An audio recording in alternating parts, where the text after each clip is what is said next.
يا مطلق الطرف المعذب بالأولى جردن عن حسن وعن إحسان لا تسبينك صورة من تحتها الداء الدفين تبوء بالخسران قبحت خلائقها وقبح فعلها شيطانة في صورة الإنسان تنقاد للأندال والأندال هم أكفاؤها من دون ذي الإحسان ما ثم من دين ولا عقل ولا خلق ولا خوف من الرحمن وجمالها زور ومصنوع فإن تركته لم تطمح لها العينان طبعت على ترك الحفاظ فما لها بوفاء حق الزوج قط يدان إن قصر الساعي عليها ساعة قالت وهل أوليت من إحسان أو رام تقويما لها استعصت ولم تقبل سوى التعويج والنقصان أفكارها في المكر والكيد الذي قد حار فيه فكرة الإنسان فجمالها قشر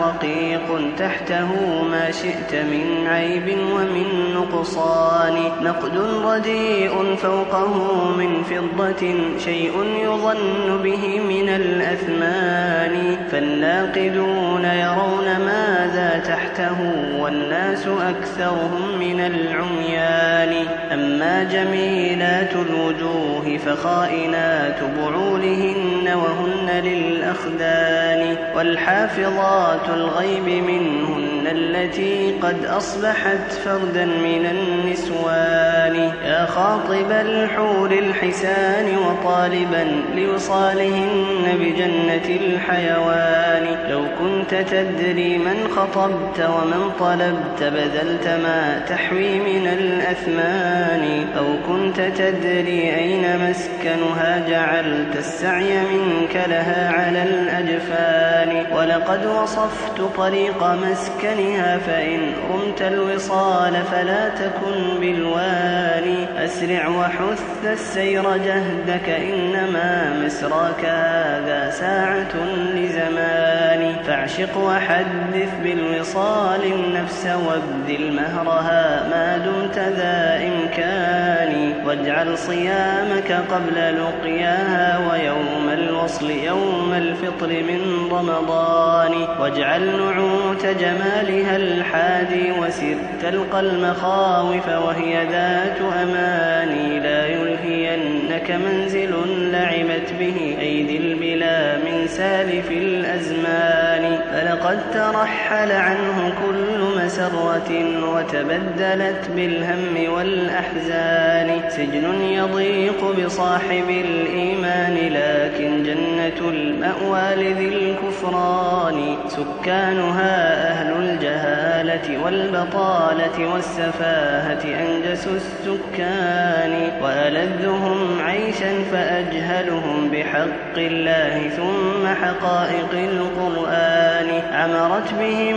هذه الديار وأقفرت منهم ربوع العلم والإيمان قد آثروا الدنيا ولذة عيشها الفاني على الجنات والرضوان صحبوا الأماني وابتلوا بحظوظهم ورضوا بكل مذلة وهوان كدحا وكدا لا يفتر عنهم ما فيه من غم ومن أحزان والله لو شاهدتها تلك الصدور رأيتها كمراجل النيران ووقودها الشهوات والحسرات والآلام لا تخبو مدى الأزمان أبدانهم أجداثها تلك النفوس اللائي قد قبرت مع الأبدان أرواحهم في وحشة وجسومهم في كدحها لا في رضا الرحمن هربوا من الرق الذي خلقوا له فبلوا برق النفس والشيطان لا ترضى ما اختاروه لنفوسهم فقد ارتضوا بالذل والحرمان لو ساوت الدنيا جناح بعوضة لم يسق منها الرب ذا الكفران لكنها والله أحقر عنده من ذي الجناح الرياح القاصر الطيران. ولقد تولت بعد عن أصحابها فالسعد منها حل بالدبران. لا يرتجى منها الوفاء لصبها أين الوفاء من غادر خوان. طبعت على كدر فكيف ينالها صفو أهذا قط في الإمكان. يا عاشق الدنيا تأهب للذي قد ناله العشاق كل زمان. أوما سمعت وما رأيت مصارع العشاق من